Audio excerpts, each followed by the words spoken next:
For the last few months, I've wondered what is the average number of interchanges that each station on the tube has. So in this video, I'm going to attempt to work it out. To begin with, here are the lines that were counted during the investigation. The 11 tube lines, the Docklands Light Railway and the London Overground. The trams and the cable car were not counted as they did not fit into a fare zone, as they have their own special fare zones. There were 3 stations that were counted differently. The first is Bank and Monument. These stations are counted as one because they have an escalator link. The next 2 follow a different rule. These are Edgware Road and Bethnal Green. These are both on the tube map twice. Edgware Road has both a Bakerloo station and a District, Circle and Hammersmith and City Line station. Bethnal Green has both a Central Line station and a London Overground station. So this investigation began with defining what an interchange was. So in this investigation I defined an interchange as the number of lines that a passenger could change to if they entered a station on a train.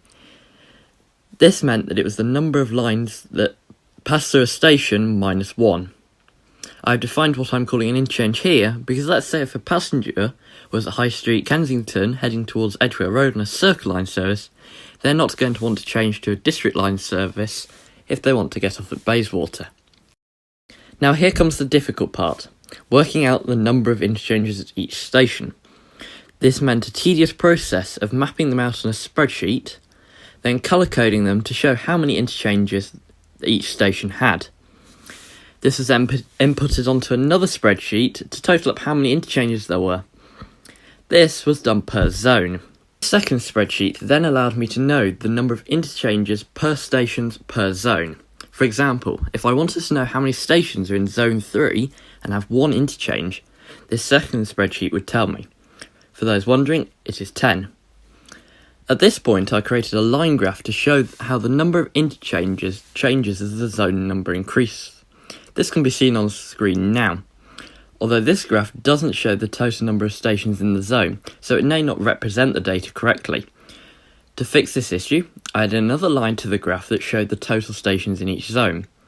This showed that in all the zones apart from Zone 1, the total number of stations is almost identical to the number of stations with no interchanges. However, I felt that for representing this data, a percentage graph would be better. To this I took the number of stations with no interchanges, divided this by the total stations in the zone, and then multiplied this figure by 100 to give a percentage. This was then repeated for 1 interchange and so on for each zone. These results are then put into a line graph. This is better to represent the differences between zones because it put the values out of a common comparison value. From this it is clear that there is a general increase for stations with no interchanges from Zone 1 to Zone 9, whereas for other values there's a general decrease.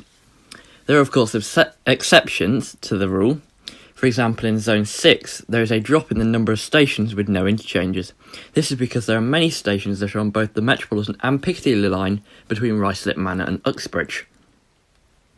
Also, there are a few stations in Zone 2/3 area that have multiple interchanges.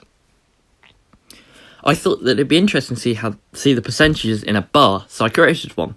This shows the percentages change as the zones increase. So working out the average station interchange value. To begin with, I did the whole network together. This took the numbers of the interchanges and the total number of times that number of interchanges appeared on the network. Then, I multiplied the number of interchanges by the number of times that number of interchanges appeared on the network. Then, I took the total number of stations and divided it by the total number of interchanges times by the frequency. This gives the average number of interchanges as 0.37 to 3 significant figures. This means that a large number of stations with no interchanges dragged down the average. Now was the second most time-consuming part of the investigation, working out the average number of interchanges per zone. I identified 14 zones during the investigations, zones 1 to 9, 1/2, 2/3, 3/4, 5/6 and 6/7. Only Zone 1 had an average greater than 1, as this is the only zone to have a large percentages in the 1 or more interchange categories. This could have been predicted from the graphs earlier in the video. So here the average number of interchanges per zone. These numbers are more understandable in a graph, so you can see there is a quick decrease for the average interchanges after Zone 1.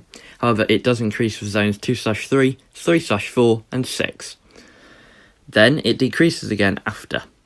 So why have these three zones not followed the trend?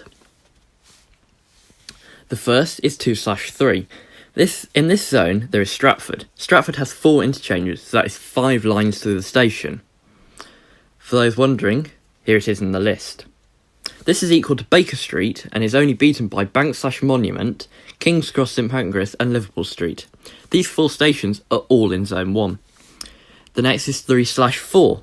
This zone only gets an increase because there are only 9 stations in the zone, and 2 of these stations have 1 interchange. Whereas Zone 3, for instance, has 64 stations, but only 10 of them have 1 interchange or more. Finally, there is Zone 6, and this was mentioned earlier. This is because the stretch of line between Ruislip Manor and Uxbridge that is shared by the Piccadilly line and Metropolitan line all have 2 lines going through them, therefore all have 1 interchange. Then there are 5 zones that have an average interchange number of 0. 3 of these are understandable because they're the 3 outermost zones. The more unusual are zones 5/6 and 6/7. These only have 1 station each and do not have any interchanges. In zones 5/6, there is Hatton Cross. This is between Hounslow West and Heathrow Terminals 1, 2, 3. In zone 6/7, there is Moor Park. This is between Northwood and Rickmansworth, or Croxley if the service is going to Watford. So, I hope you enjoyed this video. It was a bit different to the usual video style, but I thought it was a really interesting topic to talk about. So, thanks for watching.